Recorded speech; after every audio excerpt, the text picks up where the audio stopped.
If you want to outwalk your diet to lose weight, I'm going to share not one, but 2 techniques that I wish I knew a lot sooner. Now, walking might seem like the easiest exercise on the planet, and most people think it hardly burns any calories at all. But here's what they don't know. Even elite bodybuilders rely on walking just as much as your grandma does. Yes, really. Here's what's crazy. You can literally walk your way to losing tens of pounds if you combine it with these 2 techniques that most people miss. When you think about weight loss, your mind probably jumps to those hard HIIT workouts, those sweaty spin classes, or doing monkey bars with the CrossFitters. But walking might be one of the most overlooked weight loss exercises in all of fitness. It burns calories consistently without beating up your ankles, your knees, or your motivation. You can do it anywhere, anytime, and your body can handle a lot more of it than those high impact workouts. I'm an NCAA champion athlete and I live here in LA, but I have a lot of friends that are bodybuilders here at the gym, men and women. And they shared this info with me, and last fall, I got down to 7.8% body fat. That's really lean. So let's break it down. I'm gonna cover 3 amazing facts that most people don't know about walking. Then I'm gonna tell you about the 2 techniques to add to this walking to turn you into a fat burning machine. So let's start with the facts. Fact number 1, walking burns a higher percentage of calories than running. Running pulls most of your calories from carbohydrates,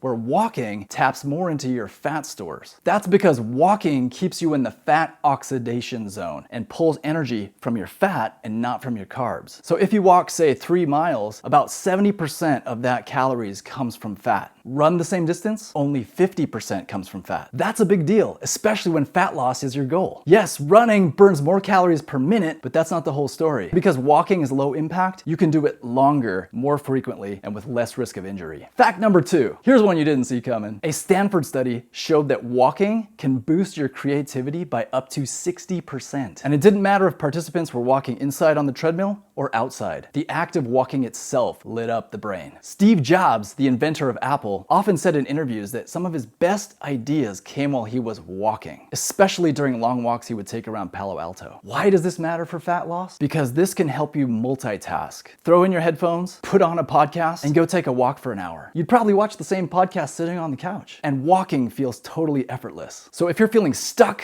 overwhelmed, or unmotivated, go outside for a walk. It reboots your brain and gets you back in control. Fact number 3, walking regulates hunger hormones. So this is where it gets real. Walking helps regulate ghrelin, the hunger hormone. A study in Medicine and Science showed that a 60-minute walk did not increase ghrelin levels or appetite. Compare that to intense workouts that spike hunger. Now you'll see where I'm going with this. If you've ever tried burning calories after a tough workout only to binge eat later, you're not alone. That's just your hormones doing their job. Walking lets you burn calories without a hunger rebound.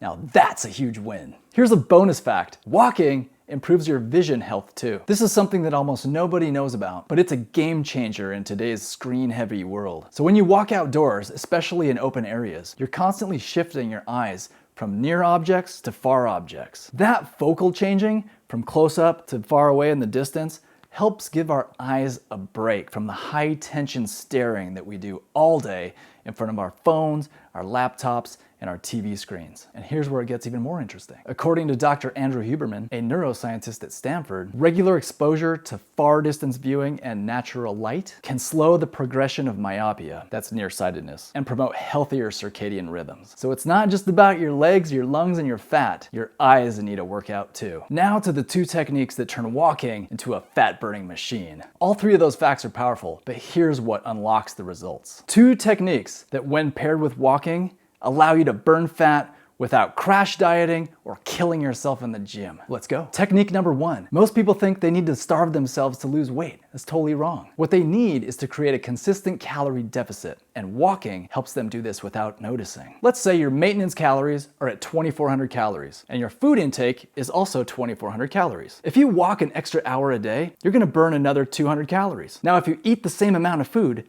that's a deficit of 200 calories that comes off of your fat. So that's the fat burning zone, and you're still eating the same amount of food, but you're not starving to death. This is exactly how I got to 7.8% body fat last summer, by being at a calorie deficit of about 500 calories every day. And man, it totally worked. No crash diets, just consistent walking paired with my workout in the gym. But it was the walking that added those extra calories to put me in the deficit. And technique number 2, the fitness virtue of justice. And you're probably thinking, Andy, what does that mean? Justice means accountability to yourself. So if you say you're serious about losing weight, but you skip walks, you cheat on your diet, and you get unmotivated, who is holding you accountable? Justice starts with you. No one's coming to knock on your door if you miss a workout. The fitness police are not coming to cite you for missing a walk. And shoot, even your friends are not gonna tell you that you probably need to lose a little weight. It's up to you, and you've gotta play judge and jury. If you're not being consistent, you've gotta call yourself out. So it's not negative, it's not about punishment, it's about accountability. Self-accountability is a form of justice. And cultivating this virtue is gonna serve you well in other areas of your life too. But justice isn't the only virtue that transforms your body. If you want to build real results,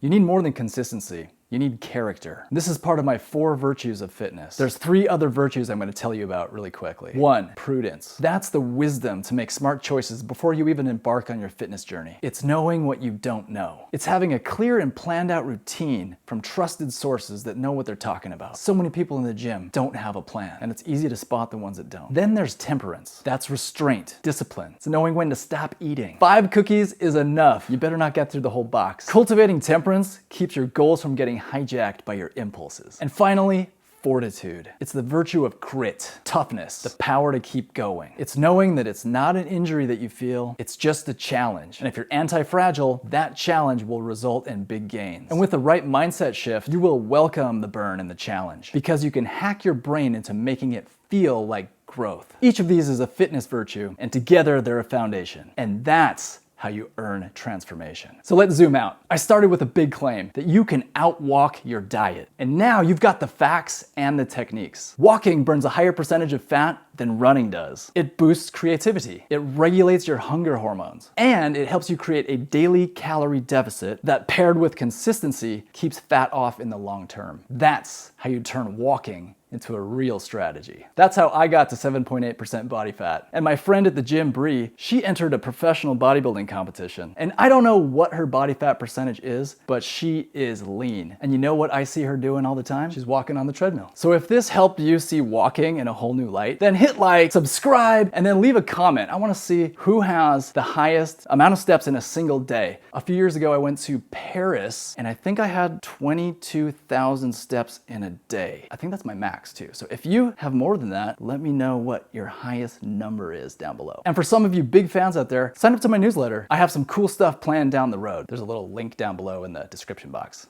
So I'm Andy, and I'll see you on the next one.